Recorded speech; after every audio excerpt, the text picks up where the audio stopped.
ICC champions trophy hybrid model पर होगी। Pak Bharat matches neutral venue पर खेले जाएंगे। आईसीसी ने चैंपियंस ट्रॉफी के लिए पाक भारत फ्यूजन फार्मूले का ऐलान कर दिया।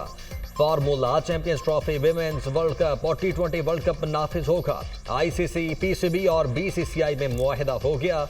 मुआहिदे के मुताबिक भारत के मैचेस एक गैर जानिबदार मकाम पर खेले जाएंगे। भारत के न्यूट्रल वेन्यू का इंतखाब पाकिस्तान करेगा। भारत की मेजबानी वाले आईसीसी इवेंट्स में पाकिस्तान के मैचेस न्यूट्रल वेन्यू पर खेले जाएंगे। पाकिस्तान 2025 और 26 के मेगा इवेंट्स के लिए भारत नहीं जाएगा। 2024 से 27 तक मैचेस न्यूट्रल वेन्यू पर होंगे। पाकिस्तान और भारत 3 साल तक एक दूसरे के मुल्क में नहीं खेलेंगे। आईसीसी विमेंस टी20 वर्ल्ड कप की मेजबानी पाकिस्तान करेगा। पाकिस्तान ने भारत के साथ सहमुल्की सीरीज न्यूट्रल वेन्यू पर खेलने की तजवीज़ दी। आईसीसी को सहमुल्की सीरीज पर एतराज नहीं, गैर मुल्की वेबसाइट का दावा।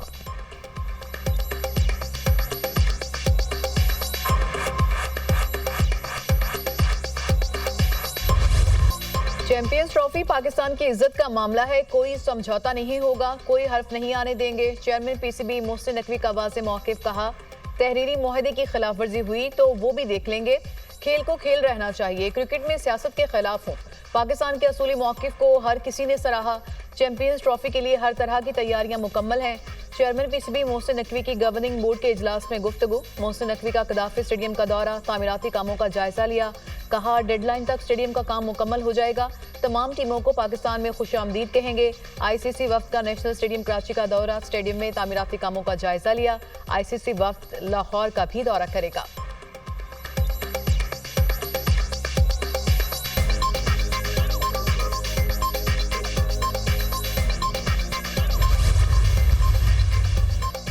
गाजा में जंगबंदी खित्ते के अमन के लिए जरूरी है। गाजा में इसराइली बर्बरियत की मजम्मत करते हैं। इसराइल के बेदरेग मजालिम गाजा में तबाही मचाने के बाद अब मगरबी किनारे तक फैल चुके हैं। इसराइली मजालिम से ऐसी आग भड़क रही है जो पूरे खित्ते को अपनी लपेट में ले सकती है। इसराइल की जानिब से अक़वाम मुत्तहिदा relief and works agency for फ़लस्तीन के खिलाफ कार्रवाई काबिल मजम्मत है। पाकिस्तान जंगबंदी के हुसूल के लिए तमाम बैनुल अक़वामी सालसी की कोशिशों की हिमायत करता है। वज़ीर-ए-आज़म शहबाज शरीफ का D8 समिट के मौके पर फ़लस्तीन और लिबनान की सूरत हाल पर खुसूसी इजलास से खिताब। वज़ीर-ए-आज़म ने D8 ममालिक के सरबराही इजलास से खिताब में कहा पाकिस्तान दुनिया की सबसे बड़ी फ्रीलांसर कम्युनिटीज़ में से एक है। हम IT के शोबे में तरबियत पर तवज्जो मरकूज कर रहे हैं ताकि बड़े पैमाने पर अपने नौजवानों को जदीद सलाहियतों से आरास्ता कर सकें। मसनूई जहानत, डाटा एनालिटिक्स और साइबर सिक्योरिटी से मुतल्लिक तरबियत फराहम की गई। नौजवान जिद्दत और तरक्की में अहम किरदार अदा कर सकते हैं। D8 रुकन ममालिक के लिए नौजवानों को बाइख्तियार बनाना इंतहाई अहमियत का हामिल है।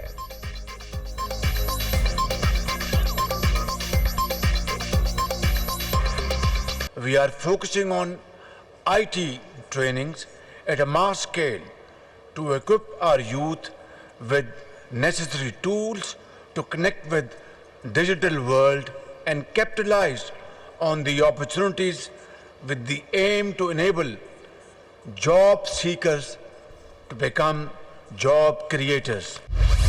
मिस्र में तरक्की पजीर ममालिक D8 का सरबराही इजलास। वज़ीर-ए-आज़म शहबाज शरीफ की शाही महल आमद पर मिस्र के सदर ने इस्तकबाल किया। वज़ीर-ए-आज़म शहबाज शरीफ और बांग्लादेश के चीफ एडवाइजर के दरमियान मुलाकात। वज़ीर-ए-आज़म ने दोनों ममालिक के दरमियान तारीखी, मजहबी और सकाफती रवाबत को उजागर किया। वज़ीर-ए-आज़म शहबाज शरीफ ने इक़्तिसादी ताउन की नई राहें तलाश करने के लिए मुश्तरका कोशिशें करने की ज़रूरत पर जोर दिया। दोनों रहनुमाओं ने दो तरफ़ा ताल्लुकात में हालिया मुस्बत पेशरफ्त पर इत्मीनान का इजहार किया। पाकिस्तान से आने वाले सामान के 100% फिजिकल मुआयने की शर्त खत्म। ढाका एयरपोर्ट पर पाकिस्तानी मुसाफिरों की जांच पड़ताल के लिए कायम खुसूसी सिक्योरिटी डेस्क का खात्मा। पाकिस्तानी वीज़ा की दरख्वास्त दहिंदगान के लिए इजाफी क्लियरेंस की शर्त भी खत्म।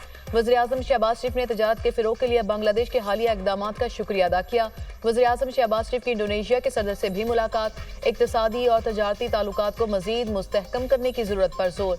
दो तरफ़ा ताल्लुकात को बरकरार रखने के लिए करीबी राबते में रहने पर इत्तफ़ाक़।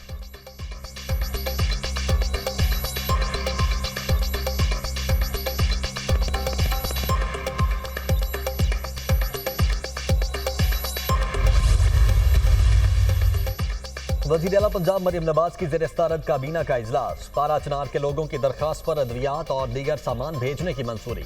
वर्ल्ड बैंक के ताबून से पंजाब क्लीन एयर प्रोग्राम की मंजूरी। वज़ीर आला मरियम नवाज शरीफ की किसान दोस्त गंदम पॉलिसी मुतारिफ करवाने की हिदायत। अपनी छत अपना घर प्रोग्राम के मॉडल 3 के लिए फंड्स मंजूर। काबीना अरकान की मरियम नवाज को चीन के कामयाब दौरे पर मुबारकबाद।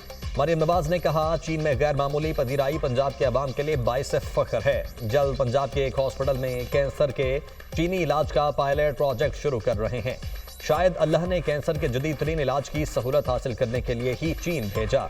दिल चाहता है कि पंजाब चीन की तरह हर दिन तरक्की करे। वज़ीर आला पंजाब मरियम नवाज की जानिब से पंजाब की आवाम के लिए बड़ी खुशखबरी। चीन में तैयार की गई 27 इलेक्ट्रिक बसें पाकिस्तान भेजे जाने के लिए तैयार हैं। पंजाब के दीगर अजला के लिए 600 बसें इंशाअल्लाह जल्द। मरियम नवाज का ट्वीट।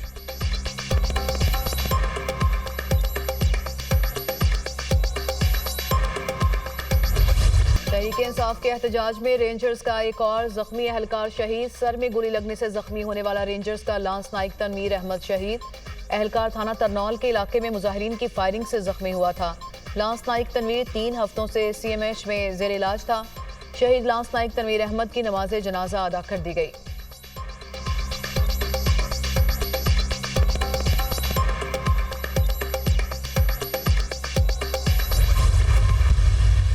सूबाई हुकूमत क्या कर रही है, मरकज़ी हुकूमत क्या कर रही है, उनसे अगर आप अभी पूछेंगे वो बोले कहीं पे कैंप नहीं है, कुछ भी नहीं है। लेकिन वो लोग जो आज अपने घरों को छोड़कर IDPs बने हुए हैं, आज उनके साथ क्या ये जुल्म हमेशा पश्तूनों के साथ होगा? वो इसलिए आप उनको नहीं देख रहे हैं। आज NDMA और PDMA किधर है, जिसको हमने अरबों रुपए देते हैं। मैं तो आज कहता हूँ कि सूबाई हुकूमत पे इसमें मुस्तफ़ी होना चाहिए कि आज वो अपने ज़िले में और उस सूबे में अमन तबाह कर गए हैं, अमन बहाल नहीं कर सकते। कोई संजीदगी न सूबाई हुकूमत की है न मरकज़ी हुकूमत की है, और वो चाहते हैं कि बस ये लोग खुदा न खास्ता मरते रहें और हम उनकी लाशों पर सियासत करते रहें।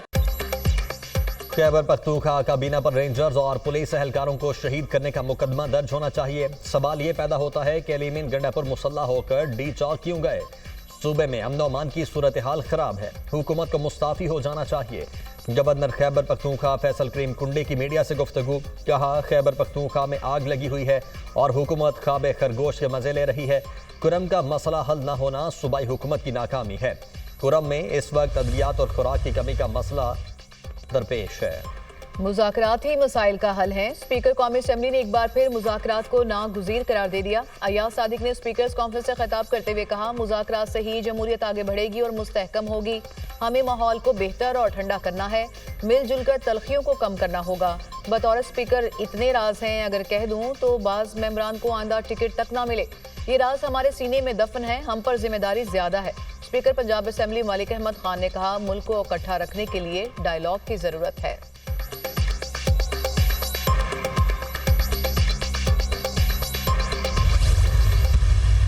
हमारे और गवर्नमेंट के मुज़ाकरात इस वक्त चल नहीं रहे। हमने कमेटी ज़रूर बनाई है और कमेटी के पास मैंडेट है मुज़ाकरात की।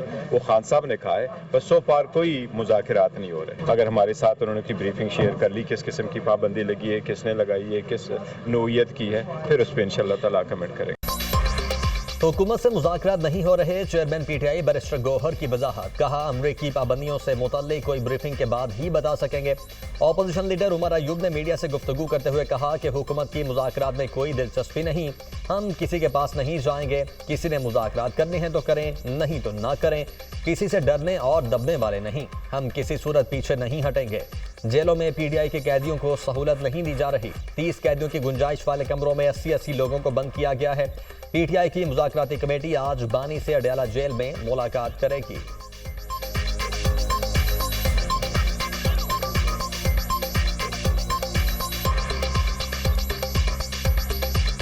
आप अंदाज़ा ये लगा लें कि हुकूमत इस चीज़ में इंटरेस्टेड नहीं है, उनका कोई इसमें कोई दिलचस्पी नहीं है। तो हम किसी के पास नहीं जा रहे हैं। हमारी टीम जो है बनाई हुई है, किसने बात करनी है तो करें, नहीं करनी तो ना करें।